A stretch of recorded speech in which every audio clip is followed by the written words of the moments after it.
we remain steadfast in our commitment in delivering local news that matters. Stories that inspire. Enriching the lives of Filipinos in the Philippines and across the globe. This is your GMA Regional TV. Buong puso para sa Pilipino. Mga balitang angay at angan sa One Mindanao. Duha ka personal assistants ni Pastor Apollo Kibuloy misurrender sa NBI Region 11. Samtang duha ka property sa pastor sa Davao City gilibot sa NBI. Apan ni anino ni Kibuloy wala nakita. Animal Shelter Group sa Davao City nabalaka sa epekto sa grabeng kainit sa panahon sa mga latagaw nga hayop. Halos 200 ka kaso sa tipdas ang natala sa Maguindanao provinces. Measles immunization mas gipakusgan. Og DNR giinspeksyon ang mga resort sulod sa Mount Apo Natural Park. Kapin 50 ka establisimento nasuta nga walay igong permit.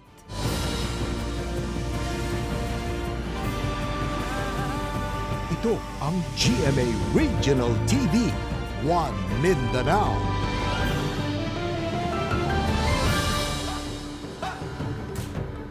Maayong hapon Mindanao. Kini ang GMA Regional TV One Mindanao. Hatod namo ang pinakadagong pinakauling balita sa Mindanao. Ako si Sara Hilomen Velasco. Live gikan dinhi sa GMA General Santos Station. Cyril Chavez, live gikan dinhi sa Piaping Itom, Barangay Makabalan sa Cagayan de Oro City. Efren Mamak live desde aquí na GMA Zamboanga Station. Subling giatuan sa NBI Region 11 ang duha ka properties ni Pastor Apollo Kibuloy sa Davao City karong adlaw. Apan wala ang pastor. Samtang duha ka personal assistants niini nga lakip sa warrant of arrest misurrender sab sa NBI. Sayron ta ang dugang detalye sa live report ni Jandy Esteban. Jandy.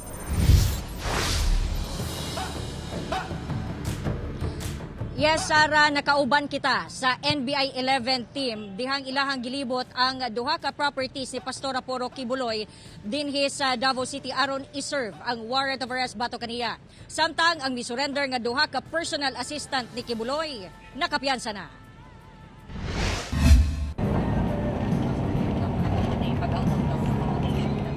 Miuban ang GMA Regional TV 1 Mindanao sa National Bureau of Investigation Region 11 ug Davao City Police Office padulong sa Prayer Mountain ni Kingdom of Jesus Christ leader Pastor Apollo Kibuloy sa Purok 3, Barangay Tamayong sa Davao City.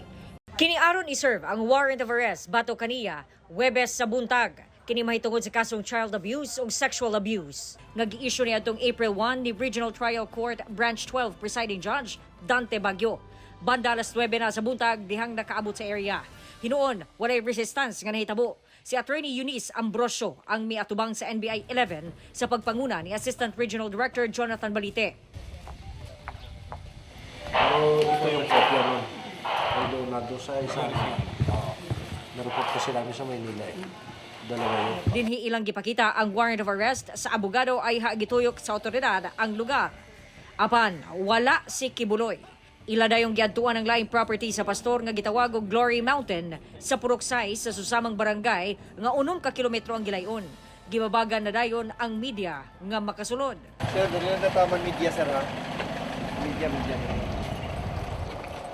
Wala si pastor doon, no? Hindi natin nakita. Sa mga interviews natin doon sa kanila, medyo matagal na hindi nila nakikita at nakakausap si Pastor Kibuloy.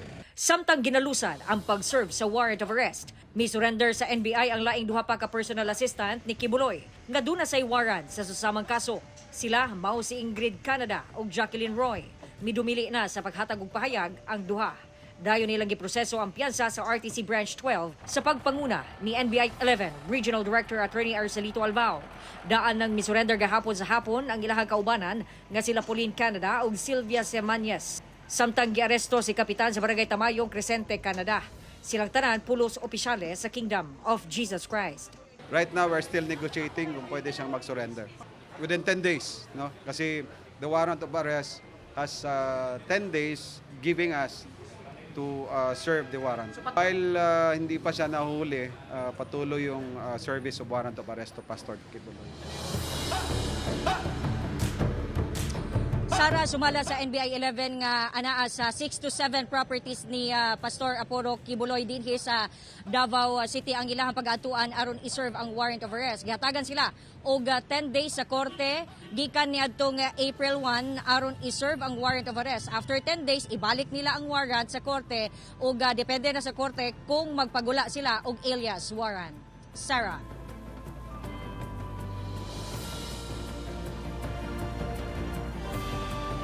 Daghang salamat, John D. Esteban.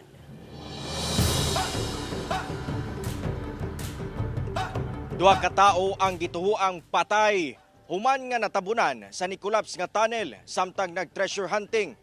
Ato ibalik si John D. Esteban.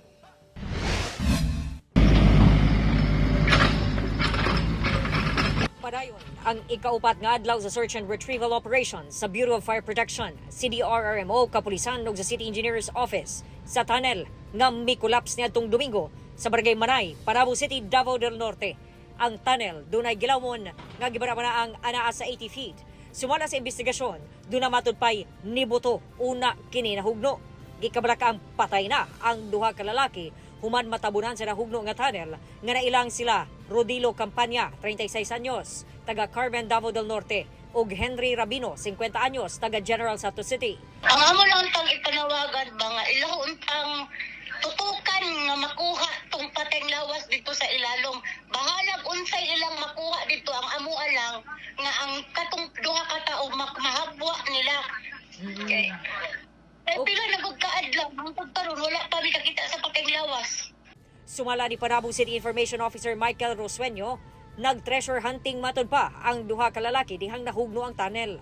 Palisuray matod pa ang operasyon sa otoridad tungod na sayran nga dunay hydrogen sulfide, usa kini ka flammable gas o delikado nga kemikal sa ilawom maong nadugayan daw ang operasyon. Lawom sab daw ang tubig nga kinahanglan pa pasuyupan aron makanaog ang responders. Ang dito'y suspected na substance no nga flammable and possibly ang katong duha ka victims nagdala og martilyo, lansang, and then nasuspetsahan nga mo hinungdan sa pagsabog kay ni Spark, possibly ni Spark ang ilahang gigamit na mga materials while naa sila dito sa baba. Wala masayod ang LGU kalabot sa operasyon o ang pagkalot sa maong lugar hangtod sa nahitabo kini. Nasayran sa base sa pagsuta sa DENR nga wala kini permit. Butang nga gipaimbestigahan na sa otoridad. Giparagiyahan matud pa ang luna sa usa ka korporasyon nga wala una ginganlan sa LGU kay parayon pa ang investigasyon. Samtang andam ang LGU sa paghatag og assistance sa pamilya sa mga biktima. Ako si John D. Esteban para sa One Mindanao. Karong ilabihan ang kainit sa panahon na balaka ang mga nagasagop og stray animals sa kahimtang sa mga latagaw nga hayop nga anaa pa sa kadalanan. Duna sab sila'y tips aron malikay sa sakit ang mga alaga nga hayop karong ting-init. Dugang detalye sa report ni Kent Abrigana. Kini si Doggy, usa ka stray dog nga na-rescue sa bantay hayop sa Takunan, Davao City. Tiguwang na kini og dili na makalakaw, human nga maligsan og sakyanan ang duha niini ka tiil. Second chance in life kung matawag ang kinabuhi ni Doggy tungod karon, aduna na kini taro nga mapuy-an ug bakaon sa pang-adlaw-adlaw sulod sa shelter sa bantay hayop. Sukuhi kini sa ginakatubang sa mga latagaw nga iro nga nagpabilin pa sa kadalanan sa dakbayan. Ilabi na karong init ang panahon. Sumala sa tagdumala sa animal shelter nga bantay hayop, bisan sa ilang ginapang sagop nga iro. Nahimo na sa bahagit ang nasa nating init nga panahon. Ilabi pa nga wala sila'y direktang access sa tubig sa ilang lugar. Weekly sir, nagapa-deliver lang sa Dumoy. Manang ginatipid lang jud ang mamong tubig kung ang importante lay gamitan. Sumala sa usa ka veterinarian, posible sab nga makasinati og heat stroke ang mga hayop sama sa iro og iring. If manotice nato na nagapanting atong dog, if kana po naga-hypersalivate or nagalaway-laway, and then pagtaas po ang temperature, modyo na siya. At the same time, kana na natay cases na kapag naga-seizure na or naga-muscle tremors, medyo lala na siya. Gani, adunay tip ang mga eksperto aron maluwas sa heat stroke ang mga hayop. What we can na first aid, so pwede na to active cooling, pwede na to siya pahiran og bugnaw na towel, dili na to recommended na ice jud mismo. Busa sila Jennifer og Wisha. Ginasiguro gayud nga dili mainitan ang ilang mga alaga. one most important thing na akong ginabuhat is kanang duol sila sa tubig or accessible sa ila ang tubig. Kinaliguan na mo sila 1 to 2 twice a week yun. Apan alang sa mga stray dogs nga walay nagaatiman, mihangyo ang ubang animal welfare group nga magtinabangay ang katawhan sa luwas nga paagi kung muhatag og tubig ug pagkaon. It's very unfortunate because we cannot accommodate all of them. So sana sa public, we are asking you to please help our stray animals, our stray dogs and stray cats, also the birds. We understand mahal po yung bill ng tubig ngayon, but all of us need to survive. So if we can share a bit for the animals, it's not gonna hurt us at all. Kauban si Mature Awing sa kamera. Ako si Kent Abrigana para sa One Mindanao. Tungod sa sobrang kainit sa panahon sa Zamboanga City, bisan mga binuwing alimango sa pipila ka fish pond sa syudad, nangamatay na. Gani sa kapin 2,000 ka mga alimango, 7 lang ang ilang na harvest. Busa Office of the City Agriculturist nangita og paagi nga matabangan ng mga fish pond operator sa syudad. Ani ang dugang detalye. Sige. Alas adjip. Maihap lang sa mga tudlo sa kamot nga dunay ma-harvest nga buhing alimango nga mud crab nga kabahin sa 27 ka hektaryang punong sa barangay Kabaluay, Zamboanga City. Gani, swerte na lang kung makakita og usa ka buhing alimango sulod sa pipila ka oras nga pagpangita kay nangamatay na kini tungod matud pa sa grabeng kainit sa panahon nga epekto sa El Nino. Binalugi ka to. Mas de un anyo yan, way gani bun kosecha. Ata kangreho kaba muri. Sa 2,000 ka mga similya sa mud crab nga ilang nabuhi dinhi niadtong December 2023, 7 lang ang ilang na-harvest as of April 2, 2024 gumikan sa epekto sa El Nino.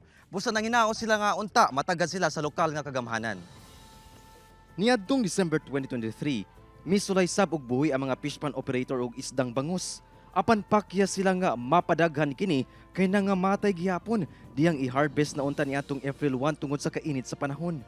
Sa tala sa Office of the City Agriculturist as of March 29 tuiga, ana sa halos 190 ka hektaryang fish pond sa 85 ka fish pond operators, lakib na sab ang 30 ka hektaryang seaweed farm sa 32 ka mga mag-uuma ang apektado sa syudad. Maong padayon ang pagpanghatag sa buhatan o ginabang sama sa mga semilya nga pwede nilang buhion sa ilang mga punong. Actually, part of the 10.5 million intervention for El Nino approved by the local government is really the provision of assistance as well to our fish pond operators and to our seaweed farmers. May mga procurement po tayo ng mga bangus fries and seaweeds, planting materials that will be distributed. Apan gibutyag sab sa Office of the City Agriculturist nga wala pay similya sa alimango nga pwedeng mahatag sa mga fish pond operators kay padayon pa ang ilang procurement niini. Kauban si Sim Romero sa kamera. Ako si Efren Mamak para sa One Mindanao.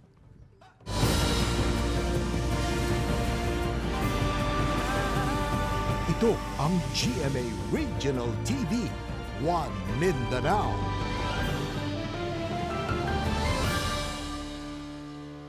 Tungod sa grabeng kainit sa panahon, usa ka grade 1 student ang gisunggo samtang gaklase sa Zamboanga City.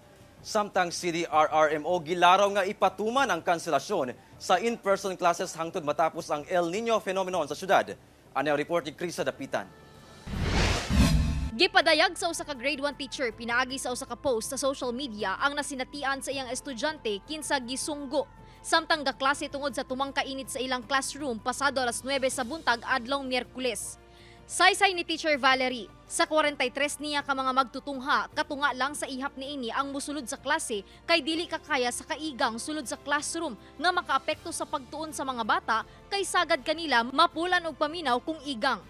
Dili sab matud pa makakaya ang duha nila ka electric fan aron mapresko ang palibot kay kadugayan mo init sab ang bugas sa hangin niini. Useless lang gayud elandan sa del mga bata. May man sila ko sa pwede man grasp knowledge because of being so parang uncomfortable adentro na room kasi tungod niini, kanselado na sa Zamboanga City LGU ang klase sugod adlong Huwebes Abril 4 hangtod Biyernes Abril 5. Sumala sa Zamboanga City Disaster Risk Reduction and Management Council, ginapaabot na lang nga mapirmahan ang usa ka executive order aron makansela ang in-person classes hangtod sa mahuman ng El Nino phenomenon sa bulan sa Mayo karong tuiga.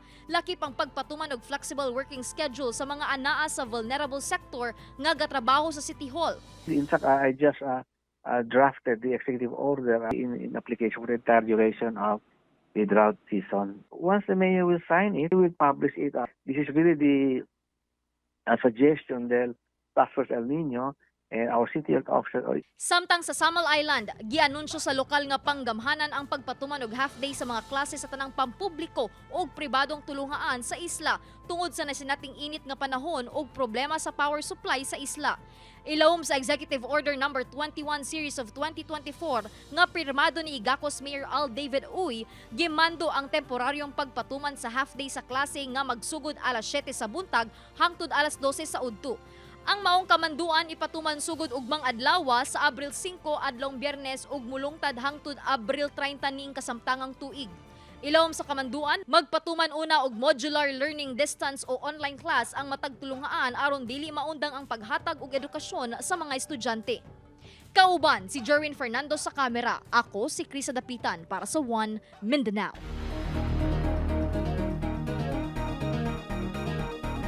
Nakatanaw kapin 180 ka kaso sa tipdas ang Provincial Health Office sa Maguindanao. Sagad sa mga nagsakit, kadtong mga wala na bakunahan. Ano ang report ni Abby Caballero? Gikan Enero hangtod Marso karong tuiga, miabot na sa 182 ka kaso sa measles o tipdas ang natala sa Maguindanao del Sur ug Maguindanao del Norte. Sumala sa Integrated Provincial Health Office, pinakadaghang kaso ang natala sa Maguindanao del Norte sa mga lungsod sa Dato din Sinsuat nga dunay 65, 42 sa Parang, 22 sa Buldon, 19 sa Barira ug 18 sa Matanog. Samtang 20 ka kaso ang natala sa Maguindanao del Sur. More than 90% of those na confirm natin ay walang bakuna sa measles rubella.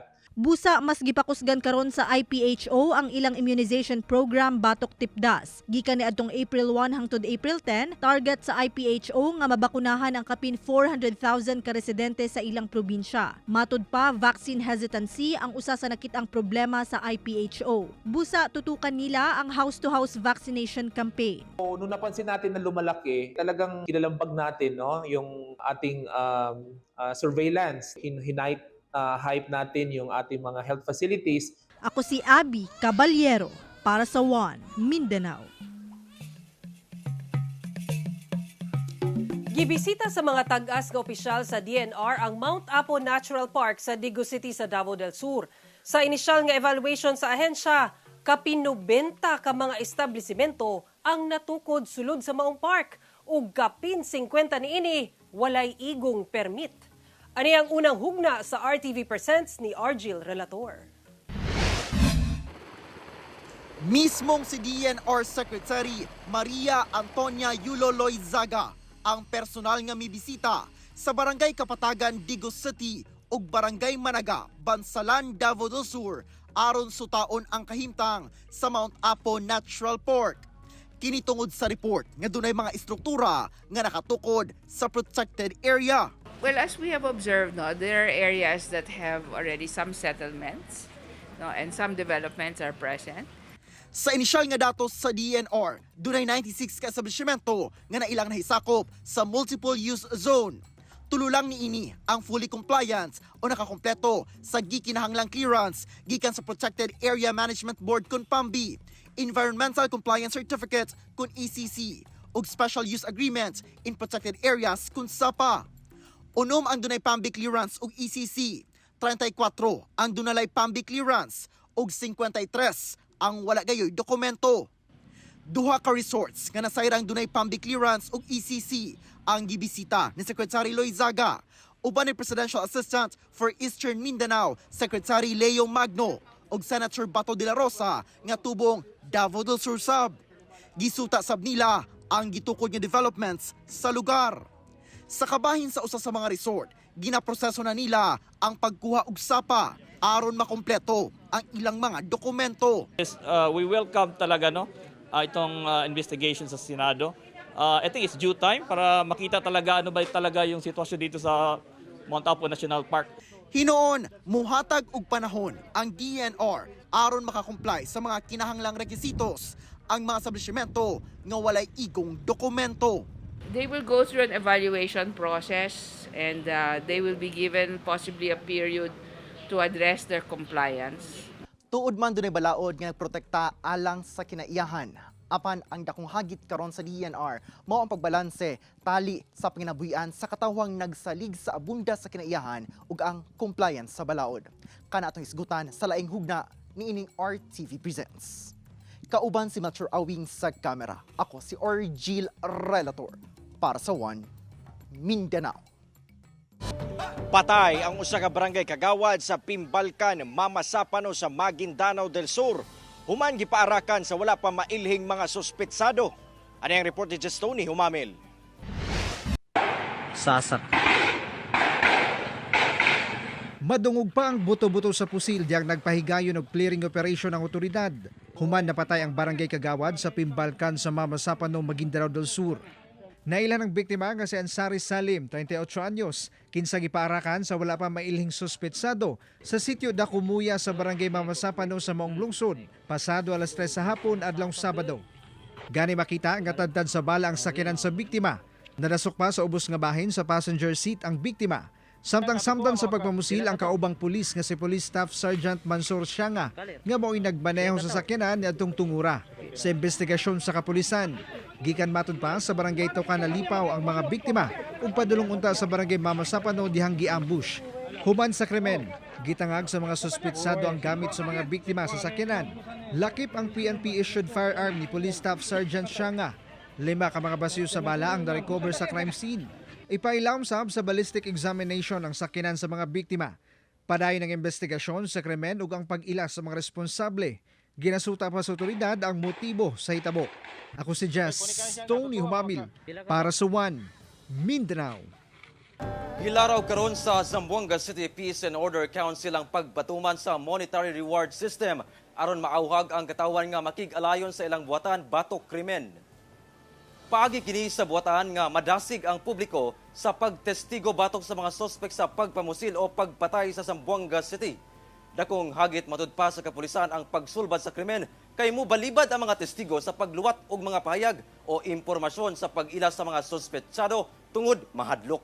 Apan, gipaniguro sa buhatan nga prioridad niini ang seguridad sa motestigo. Sa tala sa Zamboanga City Police Office, miabot na sa 23 ang kaso sa pagpamusil o pagpatay sa syudad gikan Enero hangtod Marso 2 ning tuiga. Gireklamo sa ubang residente sa Buhangin, Davao City ang pipila ka mga sakyanan nga nakaparada mismo sa dalan nga nahimong babag matud pa sa mga nagalabay nga motorista. Dugang detalye sa report ni Kent Abrigana. Sa video nga kuha sa usa ka netizen, makita kining usa ka puti nga van nga nakaparada mismo sa kalsada sa dalang Palm Drive Extension Purok NIC Buhangin proper, Davao City. Makita sab kining usa pa ka puti nga SUV, PUJ ug kotse na nakaparada sa mismong kalsada. Ang residenteng si Godofredo, mereklamo na tungod maglisod matud pa nga makalahos ang mga dagkong sakyanan sama sa mga garbage truck tungod sa mga nagababag nga sakyanan sa kalsada. Yo hasol nga na maglabay-labay layo, hindi ta magi anong truck sa basurahan dire. Okay. So unta sir, unta. Unta malimpyo na dire kay para masudlan na po ang basurahan dire, apil na sad mi sa koleksyon sa basura unta. Dako usab ang kabalakan ni Angelica sa mga nakaparada nga mga sakyanan sa ilang lugar. Tungod posible kining makalangay sa mga bumbero nga moresponde kung dunay sunog. Naaman gud daghan nakaparada dira kay dili dayon sila makasulod ba. Tapos what if kay dako day kayo ang sunog, so kailangan pa sila pa kanang tawagon tapos madugay pa makasulod ang mga bumbero. Kauban ang mga opisyal sa barangay Buhangin proper. Giadtuan sa GMA Regional TV 1 Mindanao ang maong lugar. Padulong pa lang, ubay-ubay na ka mga sakyanan ang among nakita nga nakaparada mismo sa kalsada. Pag-abot sa lugar, makita gihapon ang van nga nakaparada sa maong dalan. Sa among pakikinabi sa kabanay sa tag-iya sa maong van, gihimakak ni ini nga abandonado na ang maong van. Nagahulat ramatod pa sila nga mapalitan kini og ligid. Ang 61 anyos nga si Nong Bernard nga adunay sakyanan nga nakaparada usab mismo sa dalan. Aminado nga paglapas ang pagpark ni ini sa mismong dalan. Gani, sugyot ni ini. Ang ingana, it should be tanan, dili kay kinira istruktuhan dito sa Pikas. Grabe po gani dito. Matod sa kapitan sa barangay Buhangin proper, dugay na matod pa kini nga problema sa ilang barangay. Ubay-ubay na matod pa ang ilang na-report nga individual sa City TMO nga nataga na og tiket. Apan ginabuhat lang gihapon nila og balik ang maong paglapas. Naistoryahan ni nato sila sir nga before, actually dili lang ang barangay nagaistorya, nagapaabot o nagapahinumdom sa ilaha gawas pod aduna po'y city reports nagagikan sa ato ang syudad nga sama sa CCTMO nga mismo nga sila nadyoy mo anhi. Sumala sa Davao City Transport and Traffic Management Office, 500 pesos ang multa sa mga driver nga naga-illegal parking. Gani, ginasugod sa botan nga patasaan pa ang multa sa light vehicle, gikan 500 pesos hangtod sa 2,000 pesos. Samtang sa mga large vehicle, gikan 500 pesos, mahimo na ang 5,000 pesos. Sa karon, nakikistorya na ang barangay Buhangin proper sa mga individual nga nagasupak sa maong balaod. Nang inatusab kini nga tumanod sa mga motorista ang inapatuman nga balaod sa dakbayan. Kauban si Mel Cominares sa kamera. Ako si Kent Abrigana para sa One Mindanao. Nagtanyag og 20,000 pesos nga reward money ang lokal nga kagamhanan sa Alabel sa Sarangani sa makatudlo sa nagpatay sa mag-amahan ni adtong Miyerkules Santo. Kainumduman nga ni atong March 27, pasado alas 9 sa buntag, nakaplagang patay ang 40 anyos nga amahan nga si Hilarion Vivas ug ang anak niini nga giilang si John 4 anyos sa ilang payag sa Purok Bitos, Barangay Poblasyon. Sa investigasyon, nakaangkon og mga samad sa nagkariyang parte sa lawas ang mga biktima. Usa ka kutsilyo sab ang narecover sa tapad sa mga biktima. Nanawagan karon og hustisya ang banay sa mga biktima. Hinungdan nga nagtanyag sabog 20,000 pesos nga reward money ang Alabel LGU alang sa paspas nga pagresolba sa kaso. Sa karon, padayon ang pag-ila sa otoridad sa mga responsable sa pagpatay sa mag-amahan. EAC Lady Generals ug Mapua Cardinals andam na sa opening sa NCAA Season 99 Volleyball Tournament sa Domingo. Ani report ni Earl John Balungay. Galaom ang EAC Generals nga sa pagsugod sa Season 99, makasulod sila sa Final Four sa NCAA Women's Volleyball Tournament. So pinaghandaan po namin yung season na to. Nag-focus kami more on skills namin, syempre sa training.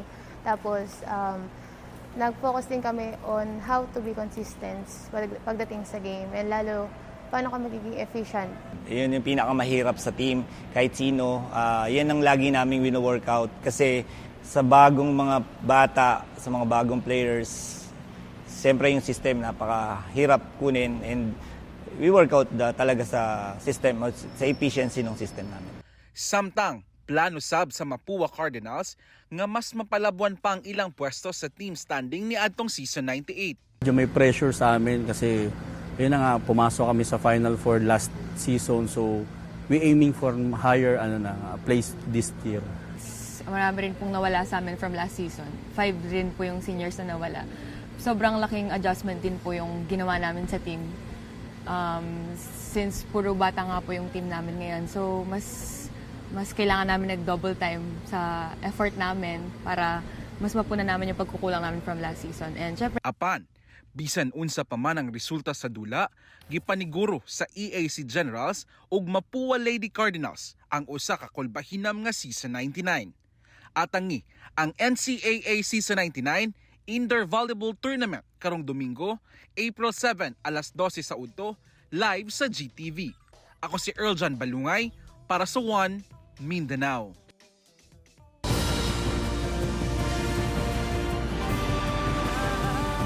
Ito ang GMA Regional TV, One Mindanao.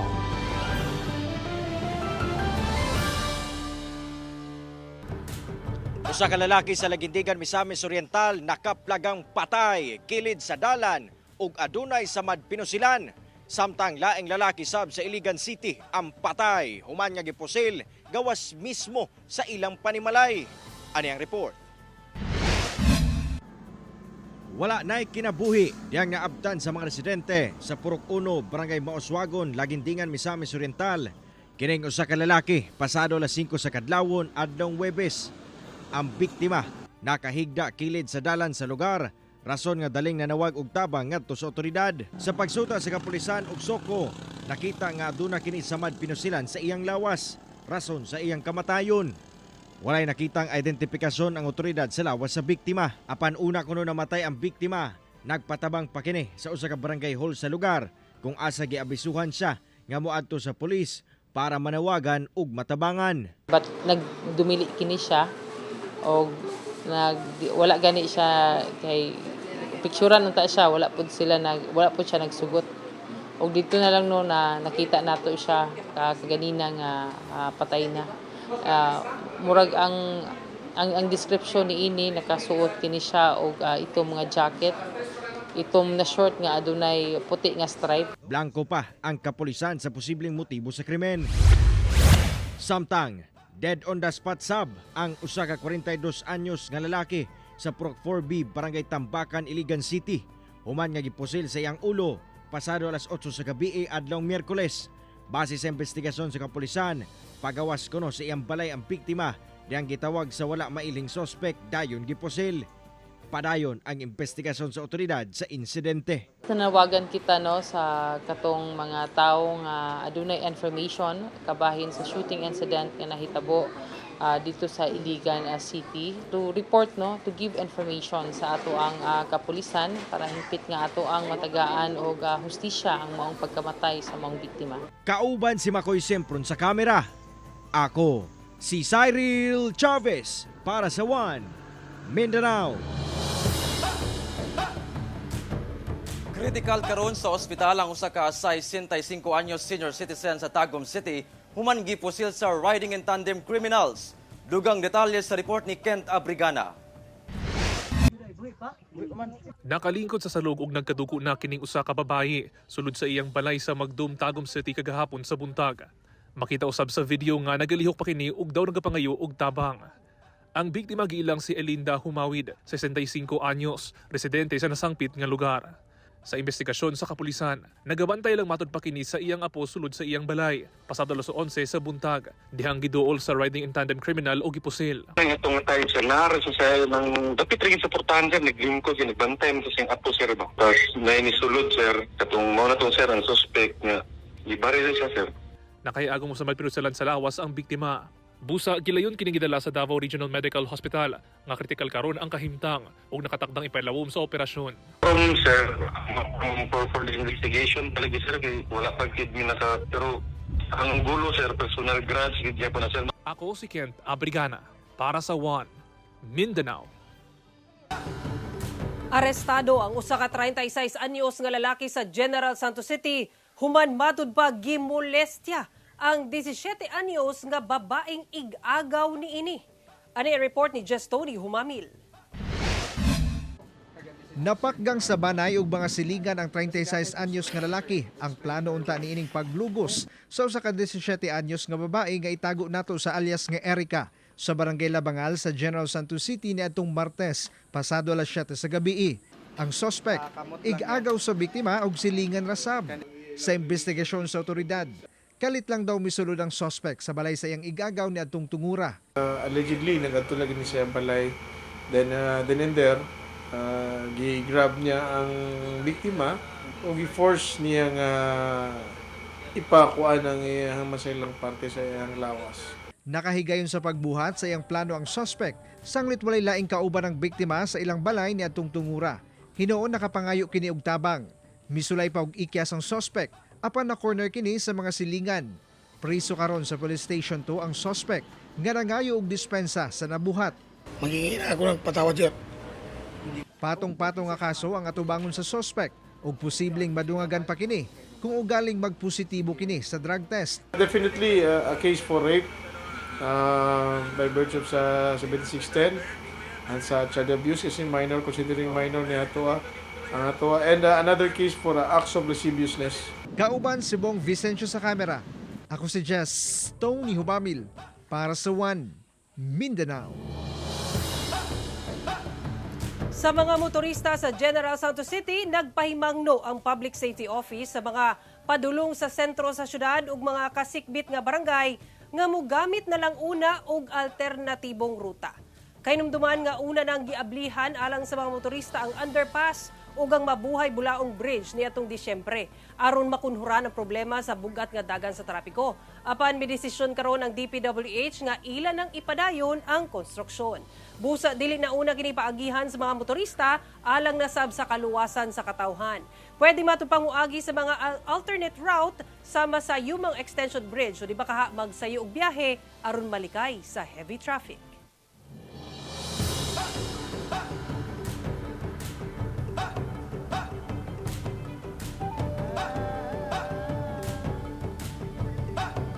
O kadto ang mga ulahing balita sa Mindanao karong adlaw. Mamahimo ninyo kining makita pag-usab pinagi sa pagbisita sa official website sa GMA Regional TV o bisita ang among official YouTube channel o i-click ang subscribe button para sa pinakaulahing balita.